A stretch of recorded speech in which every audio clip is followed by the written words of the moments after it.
Hi, I'm Greg. Welcome to Affect Studio. I'm here to compare some budget price ribbon mics with some higher end models when used to mic guitar amps. I'm interested in the overall character and quality of the sound. I was talking to a friend about ribbon mics recently and realised that while I own cheaper and more expensive ribbon mics and have used them on the same sessions, I've never done a proper comparison. For the mics, I have 4 Chinese models, all bought through group buys. With the Chinese mics, there are different companies selling the same basic mics with their own brands and cosmetic variations, so you can't buy the exact mics I have, but you can get ones that are basically the same. I have one that looks like a lollipop, one that looks like a Royer, and 2 that are more like an RCA with longer ribbons. One of those is stock and the other has been modified with a Cinemag transformer, so we get to hear what difference the transformer makes. At the higher end, although nowhere near the price of some of the ribbon models currently available, I have a Royer R121, a Baritone M130 and a Royer R10. The R10 is less than half the price of the R121 and is supposed to use the same ribbon motor with a cheaper housing that's manufactured in Asia. I also included the Shure SM57, which isn't a ribbon mic of course, but is a mic most people are familiar with. I grabbed the first one that I saw in the cupboard and later realised it's a Unidyne 3 from the 70s, which people claim sound better than current ones. Make of that what you will. It does sound slightly fatter than the 90s versions I have. The 57 was set up closer to the cone than the ribbons, as it sounded too thin in the same position I had the ribbons. Let's get to the first comparison. I set the mics up on the speaker in my deluxe reverb, using a heavy mic stand and a piece of wood to ensure the ribbons were in exactly the same position each time, in relation to the speaker. They're a little closer than I would usually place them due to the piece of wood I had, although they're further away than I see others putting them. I had 3 amps set up to run into the speaker. I'll reveal the mics in a little while.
Even though the Bayer M130 has been in production since 1957, and along with the hypercardioid M160 work well on amps, I'd never considered the ribbon mic for anything, but especially not guitar amps.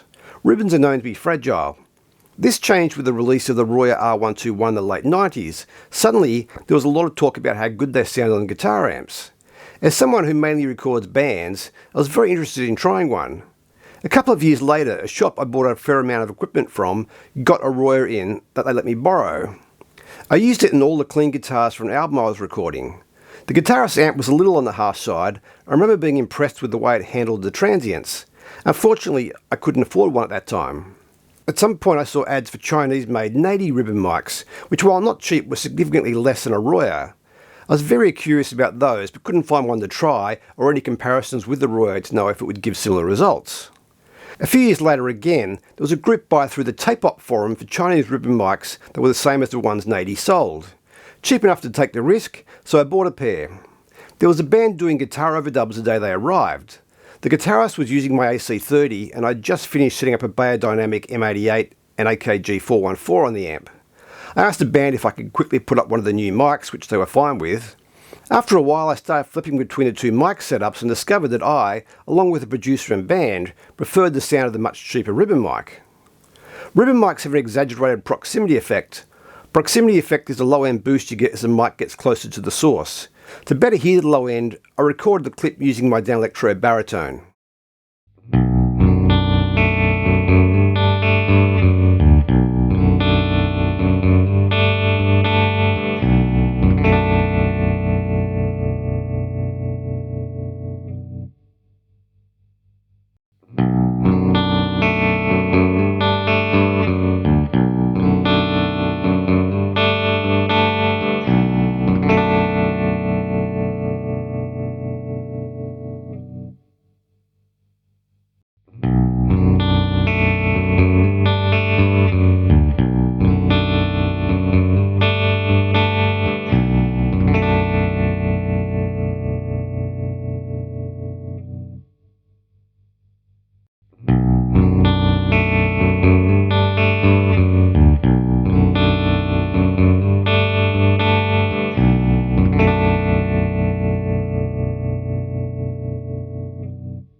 Not too long after buying those first Chinese ribbon mics, an engineer doing an album here brought in a pair of Coles 4038s.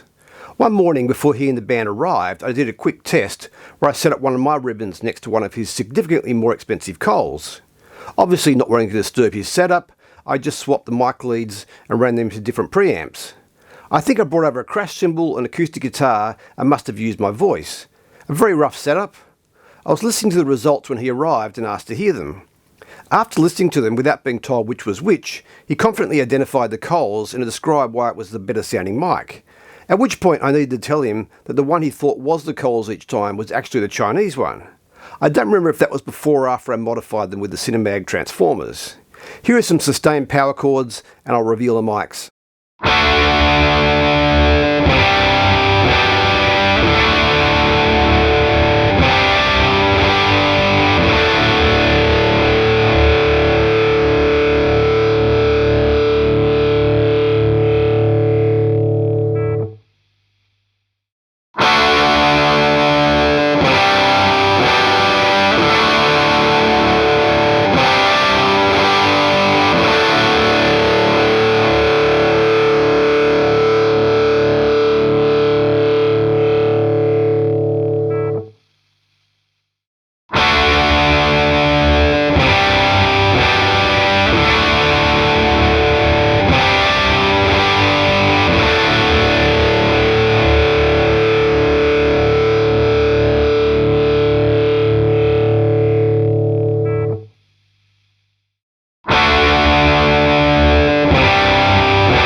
The Chinese mics I'm using in this test were all bought in the massive TNC group buy. ACM stands for another cheap mic. As they arrived, the larger ACM ones, which are basically the same as the original pair I bought, sound pretty much the same as my Cinemag modified original ones.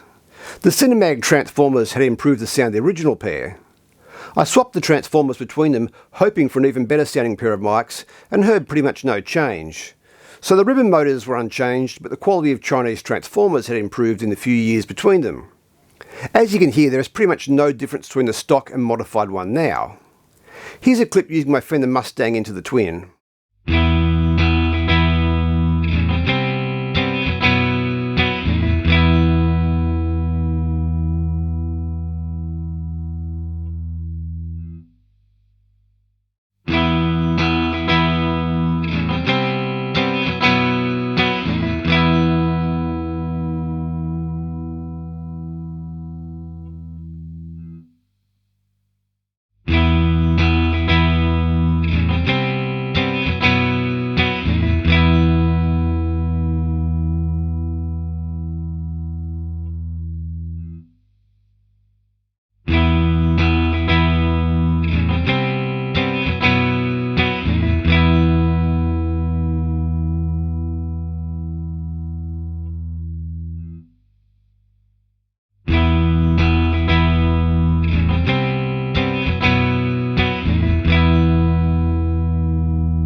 Based on what I'm hearing, there doesn't seem to be much sonic reason to buy the Baritone or Royers. There is more to it though. Construction-wise, the Baritone and Royers are definitely much higher quality, way more solidly made. They also look and feel nicer, better metals. The Chinese ones look and feel fairly cheap. For example, there is a little bit of movement between the top section and the body with at least one of the lollipop-looking ones. Same with the magnets that stick out the side of the ones that look like a Royer. On one of mine, they move slightly. I hadn't used them in quite a while and found the clips had disintegrated, eating into the metal, which is why it looks so dirty. The other one looks even worse. You can see how soft the grills are on my first pair by how out of shape they are.